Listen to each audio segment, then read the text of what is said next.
What's up, everybody? Stephen Williams, founder and president of the creditrepairshop.com. In today's video, I'm going to talk about reopening a judgment where you were not aware that you were a victim of ID theft, or just reopening a judgment that's against you because you have evidence or something to substantiate that you were not aware of that could potentially challenge the judgment that was ordered. And mainly, this would be a judgment that was a default judgment, but I guess it would work if you went to court and you just did not have information at the time and you were not able to stop the court from allowing the judgment to be placed on you. There is something that you could do, and I'm going to show you. It kind of explain one that we're going through right now for an individual. First, before we get to it, debt release into the market, and this could be a repeat because they're trying to push this file out. Mixed credit cards, $1.1 million, $2,100 is the average balance.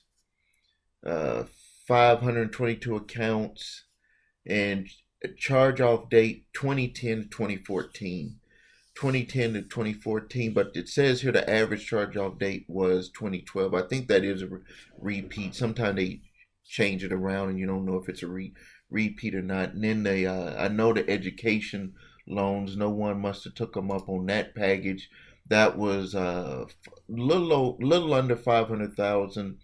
And it was only in Maryland, Texas, North Carolina, D.C., New York. Those were the only states that were, and it had W. I don't know what the W was. There's a lot of states that start with W. And this looked like it was from a trucking company. So if any of you were in any of those states, worked with a trucking company where they loan the money for the trucking school, they're about to try to come after you for it if you were one of those. Now, let's get into, and I want to mark my time here. We got 2 minutes. For dealing with a judgment, a lot of people are facing judgments, but there's certain times that you can get the judgment.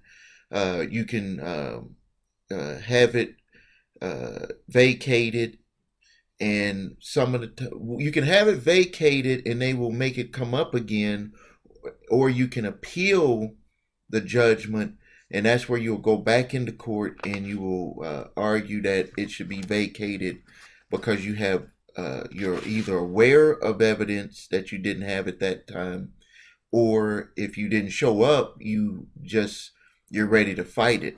With this customer here, what happened with him is that there was a credit card that he had, not that he had, there was a credit card that someone put in his name, and they were making charges with the card over almost $2,000 worth of charges. He knew that it was not his card. I mean, he knew it was not his, but he did what people normally do. They're like, this is not mine. And these are not my bills. I don't have to worry about it because it's just not me. But what ended up happening is when it went to collections, the credit card company hired a debt collection company, and then the debt collection company started sending him notices. He disregarded the notices. They went to court, got a default judgment, and now that they're trying to garnish his wages, he's like, this was not my card. I never got it. He asked one of his children if maybe they had used his name and got a card. It was not.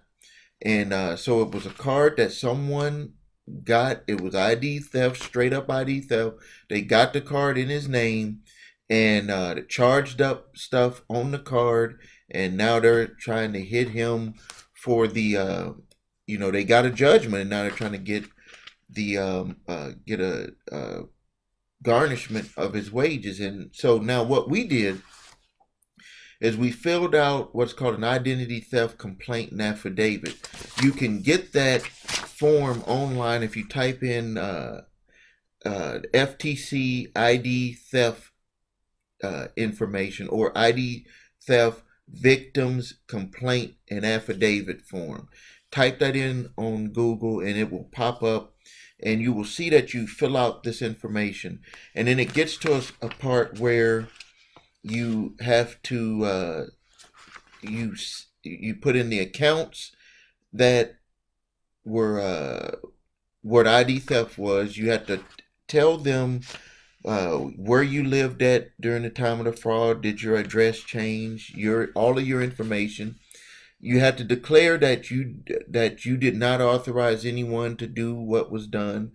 You had to authorize or make a declaration that you did not authorize someone to do it. You have to make a declaration that you did not receive money, and then you have to make a declaration that you'll be willing to work with law enforcement if they need you to do that. I can tell you right now, because of the amounts, they're not going to put law enforcement into this. Next thing is you have to make a statement, and it's basically just saying that when you became aware of the this happening, and if you don't most people become aware when debt collectors try to come and sue you.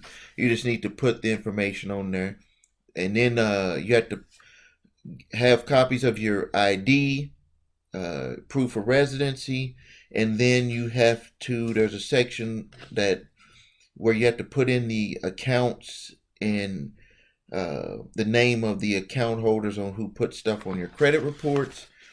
And then you have to fill out the information of the particular account, what type of account it was.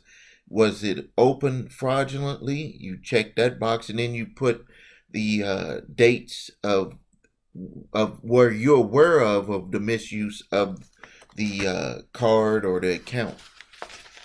And then they have a section where you need to fill out for law enforcement, and I will put the link below this video here too, but you fill out the part for law enforcement if you filed a police report. From experience, you don't have to fill out a police report, and there are some police,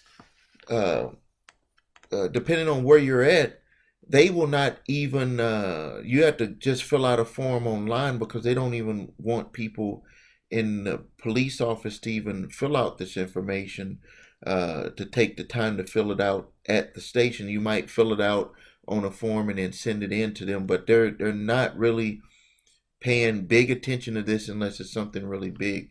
And especially now with COVID-19, you think that they're gonna set aside time to fill out this stuff when they're worried about a whole bunch of other stuff.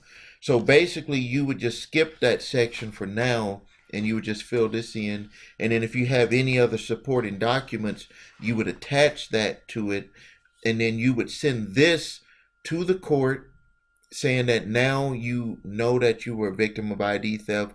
Or if you did not have information, if you were not a victim of ID theft and you just want to get it reopened because you now have more information that the amounts and different things that they claimed in the judgment are not true, and you got to have solid information to get that reopened. If it's on that side where it is your stuff, not ID theft, you're going to have solid information to get it reopened. But for this individual case, the individual was a victim of ID theft. They just did not know their rights. They were disregarding a lot of things, and now because it's still within the amount of time to have it reopened, we're going to submit this information to the judge, submit it to all of the bureaus, submit it to the debt collection company to make them aware of it, and then we'll see what happens from that time. So that's what you would do to fight a judgment. Now, let's talk about a way that you can use this information here. If the judgment was placed on there, you're past the statute of limitations for being able to bring it back into court, because there is in our state 6 months, where if you don't do it within 6 months, it's pretty much not going to happen. What you could do is you could go ahead and submit your information for ID theft to the bureaus with your supporting information and have it go backwards, where they'll do their due diligence and then they'll send it also to the bureau, to the creditor, and see what they're going to do.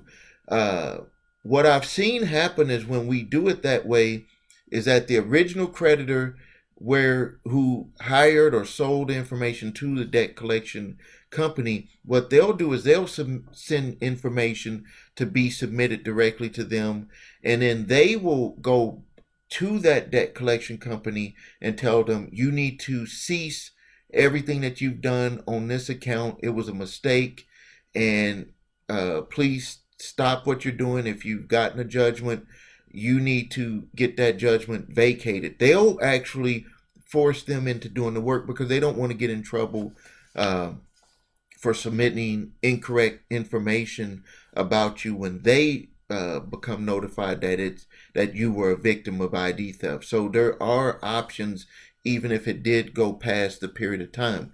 So I'm going to put the link below this video so you can go directly to get those documents, and you can fill them out if you've been a victim or if you became aware of information.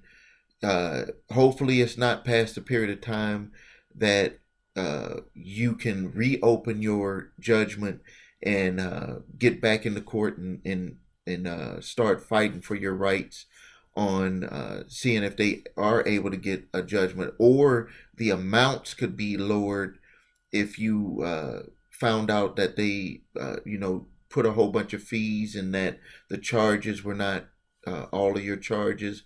And the only way to do that is to do a debt validation. So maybe you have the default judgment, but now you did a debt validation to the original creditor and to the debt collection company, and finally they had got some information to you, and now you're aware of the amount that it should be, but the judgment is showing a different number. You can push to get it reopened. If you can't get it reopened, maybe you can use that information to work with the debt collection company or the original creditor to have that amount lowered, because now you are aware of the amount that should have been in the judgment. And then on the other side, if you were a victim of ID theft, you just do what I told you to do by downloading the document. I'm going to have a link below the video. Download the document, submit that to the judge, submit it to the debt collection company, submit it to the credit reporting agencies, and submit it to the original creditor. And you'll see that things will start to happen, in your favor, to where you'll see some options become available to get that judgment vacated and also get it off your credit reports. So if you have any questions or comments, please post them at the below the video. Also, please like the video. Please stay safe. If you need help with your credit, visit us at thecreditrepairshop.com. If you need your credit reports and scores, just to know what you have on there, please use the link below. I really appreciate it. The number 3 scores.com, and subscribe to this channel. And I appreciate everyone. And please stay safe. And until next time, thank you. This is Stephen Williams, founder and president of thecreditrepairshop.com.